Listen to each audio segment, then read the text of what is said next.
हरे कृष्णा। जिस प्रकार श्री कृष्ण सभी अवतारों के स्रोत हैं, उसी प्रकार श्रीमती राधा रानी भी सभी देवियों के स्रोत हैं। वे मूल प्रकृति है जो भौतिक और आध्यात्मिक दोनों जगत में भगवान को अपनी मधुर व प्रेममयी सेवा प्रदान करती है। श्री कृष्ण की भक्ति और प्रेम जब हृदय में प्रवाहित होती है तब मन तीर्थ बन जाता है और यह भाव राधा भाव कहलाता है। श्री कृष्ण की सर्वोच्च आस्था राधा भाव है।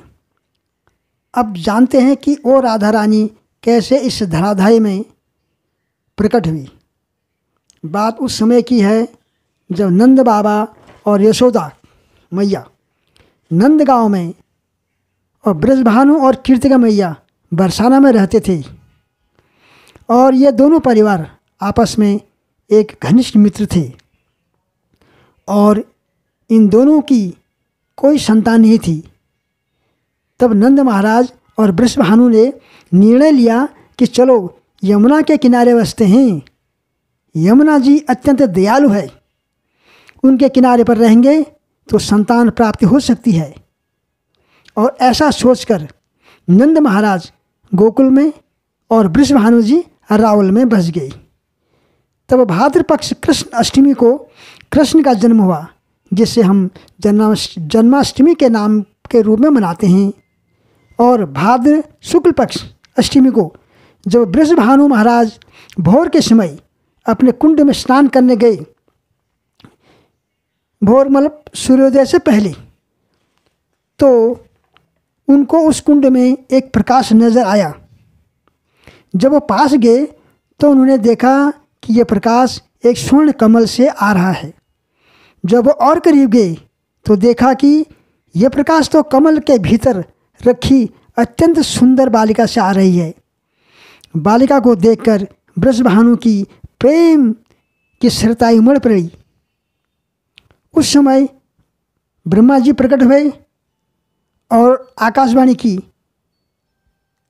आपने पिछले जन्मों में भगवान कृष्ण को पुत्री रूप में पाने के लिए कठोर तप किया था, इसीलिए राधा रानी आपको पुत्री के रूप में प्रकट हुई है।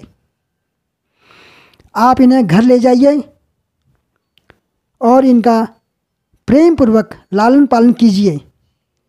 तब ब्रजभानु महाराज अत्यंत प्रसन्न होकर राधा रानी को घर ले आते हैं। लेकिन घर आकर देखते हैं कि ये कन्या न तो बोलती है और न आँख खोलती है और न सुनती है। वे दुखी हो जाते हैं। तभी नारद मुनि भेष बदल कर वहाँ आते हैं और कन्या रखने की प्राप्ति पर जो श्री जी हैं उनके चरणों की बधाई के लिए उत्सव मनाने के लिए कहते हैं। ब्रजभानु महाराज ऐसा ही करते हैं और भव्य व्यवस्था करते हैं, जिसमें छोटे छोटे कृष्ण बलराम नंद महाराज और यशोदा मैया के साथ आते हैं। सभी अत्यंत खुश हैं। नंद महाराज को पुत्र ब्रजभानु महाराज की पुत्री प्राप्त हुई है। वाद्य यंत्र बज रहे हैं, माखन मिश्री से सबका स्वागत हो रहा है, गीत गाए जा रहे हैं, सखियाँ नृत्य कर रही हैं। अच्छे अच्छे पोशाक पहनकर लोग बालिका को दर्शन के लिए आ रहे हैं। अनेक प्रकार के स्वादिष्ट व्यंजन परोसे जा रहे हैं। सभी मगन हैं अपने अपने कार्य में। तभी कृष्ण जी जो छोटे छोटे बालक हैं धीरे धीरे घुटनों के बल चलते हैं और राधा रानी के पास उनके पालने का सहारा लेकर खड़े हो जाते हैं और राधा रानी को छूते हैं। जैसे ही उनका दिव्य कर कमलों का स्पर्श राधा रानी को होता है, तुरंत राधा रानी आंखें खोलती हैं और रोने लगती हैं। और उनके रोने की आवाज़ सुनकर सभी भाग के आते हैं। तभी ब्रजभानु महाराज और कीर्तिका मैया आनंद से भाव विभोर हो जाते हैं कि हमारी पुत्री ने आंखें खोल दी है।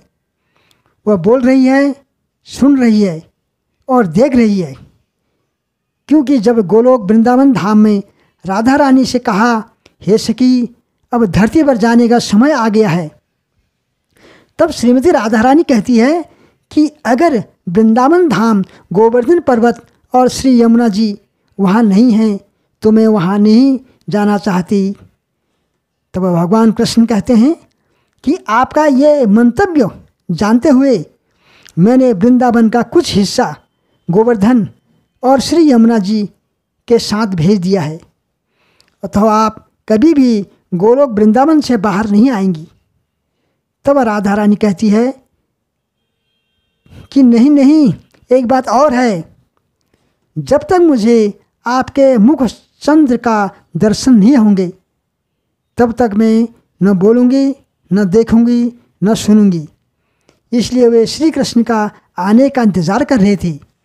इसलिए हमारा लक्ष्य होना चाहिए राधिका नाथ श्री कृष्ण चरणों का आश्रय, और उसके लिए लगन होनी चाहिए, एकाग्रता होनी चाहिए, फोकस और दृढ़ निश्चय होना चाहिए।